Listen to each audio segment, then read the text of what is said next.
Today's topic is one of those super niche groups. A trio turned duo from North Carolina, Little Brother originally consisted of rappers Phonte and Big Pooh, as well as producer Ninth Wonder. The group never really made it big, but they stuck to their hustle and their music is, if not exactly a masterpiece, at least it's very easy to listen to. So with that being said, today we're discussing the rappers known as Little Brother.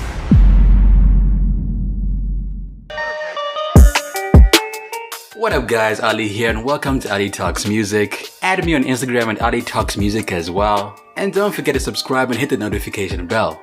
Now let's get into the video.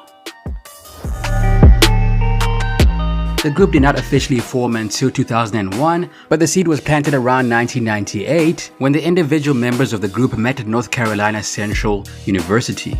I was born in Northern Virginia, Alexandria to be exact. My dad built our house outside of Winston-Salem in a town called Midway. I grew up in a small town in rural North Carolina called Red Springs. Then I moved to Greensboro. The eventual members were Phonte Coleman, who simply went by Phonte, Thomas Jones or rapper Big Pooh, and producer Pat Doughtit, who adopted the moniker Ninth Wonder. Originally, the members of the group were called Justice League, and the group itself was formed around 1999, but it was far too big to be organized as it consisted of 15 members. And so, in order to actually put music out, some artists formed their own groups within the crew. Originally, the trio consisted of Phonte, Ninth Wonder, and another rapper from the league named Median, but a turn of events led to Pooh joining instead. At the time, Phonte was doing his 9-to-5 at Blue Cross Blue Shield Association, the insurance company, and he would come into the studio and then going back to his 9-to-5, sometimes without even sleeping. That was a repeating fashion. One day, Phonte and I were doing a song called Speed. We asked Median to be on it. He said he was down to do it, but on the weekend we wanted to record it. We couldn't find Median. Pooh, who was originally from Virginia, was in town at the time with his friends in Charlotte, North Carolina. Matter of fact, I think around March or April of 2001, Pooh asked Phonte to be a group and Phonte said no. But Median wasn't around, so we were like, let's just ask Pooh, he's in town. So Pooh came in and recorded the song, and we listened to the song like 18 times. And I looked at Phonte afterward and said, let's try to be a group, man. Let's see what it sounds like. Now that the group had formed and they had recorded their first track, they needed a name.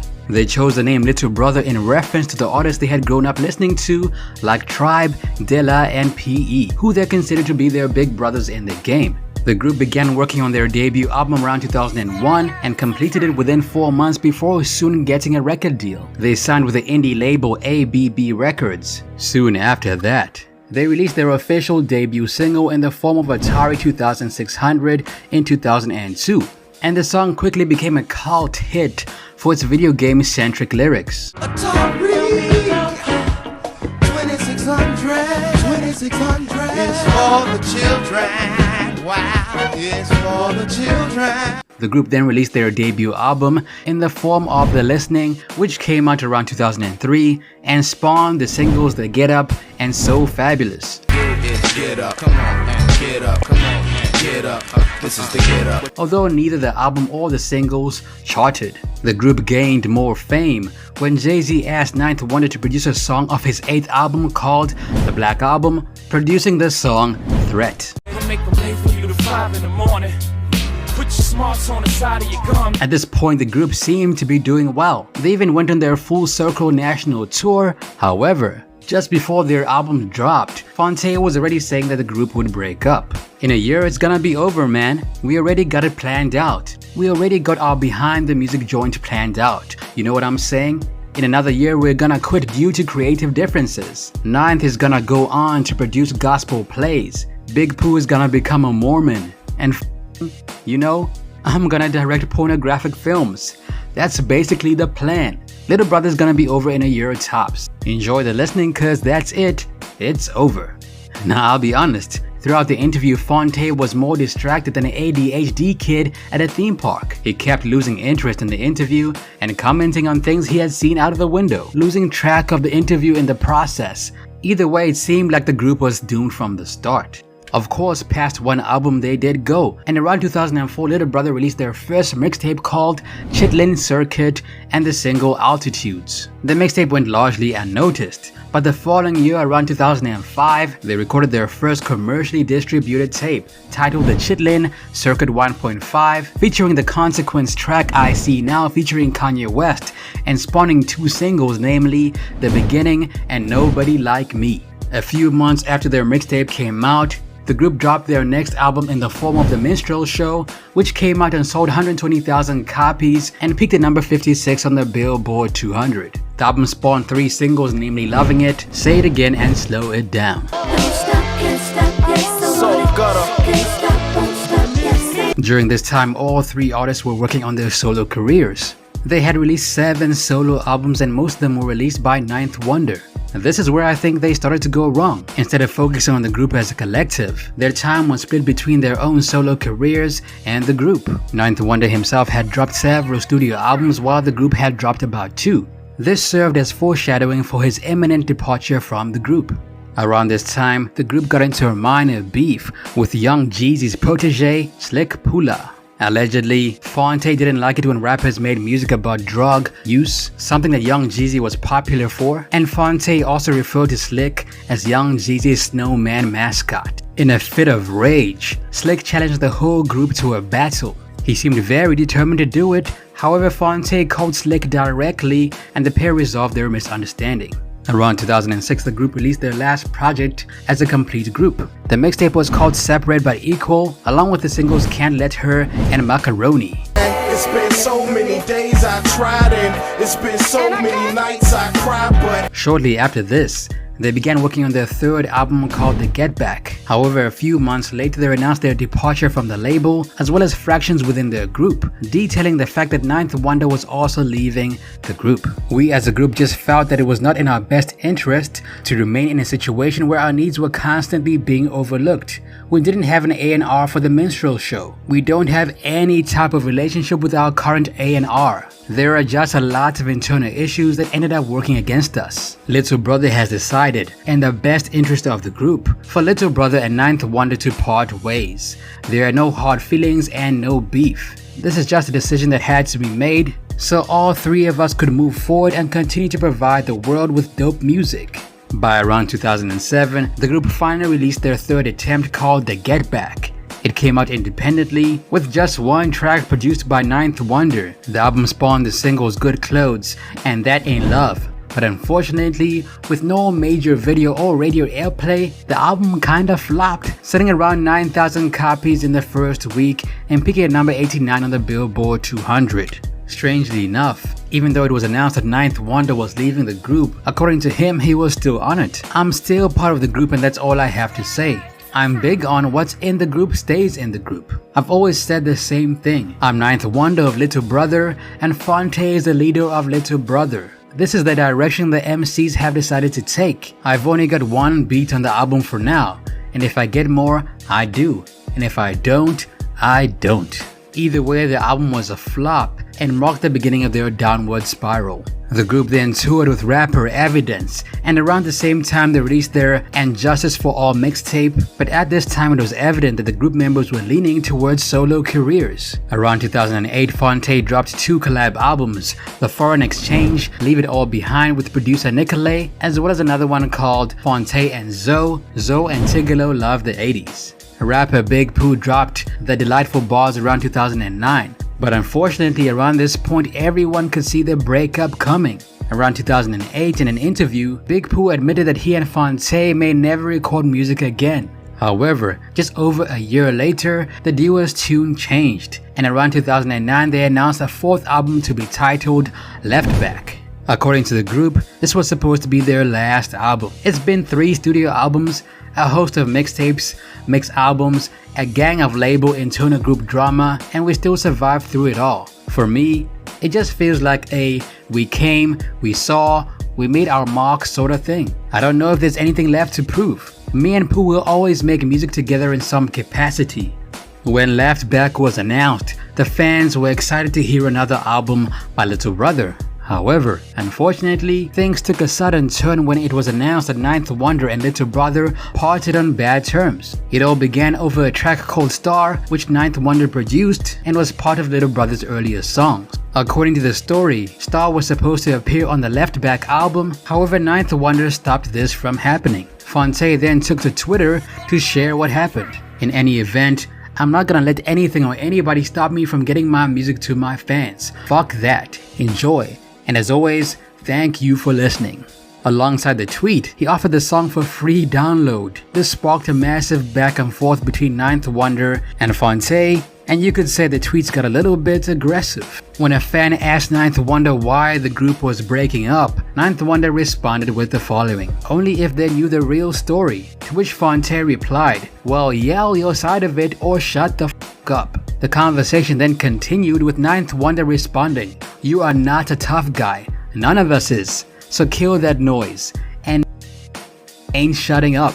Later in the afternoon, Phonte posted his own vlog entry to fans. According to Phonte, the root of their problems began with the song Star. Also, he revealed that both him and Big Pooh had recorded No Time to Chill for Wonder's Dream Merchant Volume 2 project without actually speaking to Wonder. Wonder did not ask them to appear on the track. Their manager did. However, after recording the track, they received no compensation for it. Phonte also revealed a phone call that cemented Wonder's departure from the group. Phonte and Pooh then asked to meet with Wonder. However, after agreeing to meet them, Wonder then changed his mind and asked to talk to them by phone. This was the moment Phonte lost respect for Wonder. "I'm offering one of three choices to Ninth. 1. I'm extending an olive branch. If there's anything you want to talk to me and or Pooh, you can address that face to face to us, like men. You can sit down and talk to us, like men. At the end, we can say what we gotta say. It is what it is. Either good or bad, my office is open. The door is open. 2. Either we both have a gag order. 3. Keep doing this passive-aggressive shit you're doing, and you can keep feeling the consequences of it as you did today." Damn. Actual facts, nigga. This is how it went down. So, we started recording. Well, after we did the show, the three of us, we started, and I'm making this like as brief as I can, and just so it's just convoluted. Sure. So, but bullet point. So, the three of us sat down. What do you want to do? How you feel about it? You want to do a record? Cool. Ninth says, "Yo, cool. I'm with it. I want to be a part of everything. I want to be a part of it this time. If we're going to do it, I want to be a part of everything, every show, everything. I want to be a part of it all." Okay, cool. We're with it. Let's do it. So we start recording. Man, and just to make a very long story short, we start recording, we get into it, and the beats he was sending just weren't really speaking to us.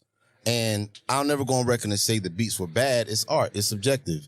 Something that may not speak to me at the moment. Right. True. Right. It may speak to you, and you can make the record of your fucking career on that beat, but it just wasn't speaking to us. So I go to him and I have a conversation, and I say, "Look, man, I want us to bring other producers in on this project." You know what I'm saying? Shit. He's like, "Nah, I don't want to do that." And I'm just like, okay. Because, if the album is called Homecoming, what am I coming home to? And I'm just like, in my mind, I'm like, well, nigga, you coming home to the home that we maintained while you was AWOL. That's what you coming home to. But I just let it sit. And so I call back, I get on the phone because, again, this time around for me, I made it an effort to listen more than I spoke. I'm like, I really want to just let me hear you out before I'm be slow to judgment or anger or whatever. Let me listen. So I call him back and I say, "Listen, man, I just wanted to have a conversation about this." I said, "You not wanting other producers on this album pisses me off. And let me explain to you why." I said, and the best analogy I can give is like, say your dad leaves the family, right? Your dad leaves the family for whatever reason. He feels he was forced out, he was pushed out, whatever. But your pops leaves the family. So now it's 15 years later and your pops wants to come back to the family. And that's fantastic. The family is great about it. They're like, "Word up, welcome back." As long as you understand you're coming back to a different family. The family you left is not the same family you're coming back to. Mama done got remarried, done had new kid. So you coming back trying to tell the stepdaddy how many seats he can have at graduation, nigga, get the fuck out of here. You coming back and saying, trying to say like, you can come back and participate, and you can come back and we can figure out what this new framework looks like together. But fuck out of here with this, all right, kids be home by midnight shit. So you know what I mean? The only thing is, let me continue. Oh, my bad. Well, let me tell you, I welcome it anyway. Yeah, go for sure. So anyway, bro. So we, that becomes a thing. So we worked through that. He didn't want other producers on the album. Then it became a thing of, well, when we tour, what if I just do the festival dates and Flash do the regular dates? And I was just like, dude, no. Like, if we're gonna do this, either you're all the way in or you're all the way out. And if there's any reason why you can't do that or you want, let's talk about it. But this is the exact same problem we ran into 10 years ago when we became a duo. And for me, it just became a very simple thing of, look,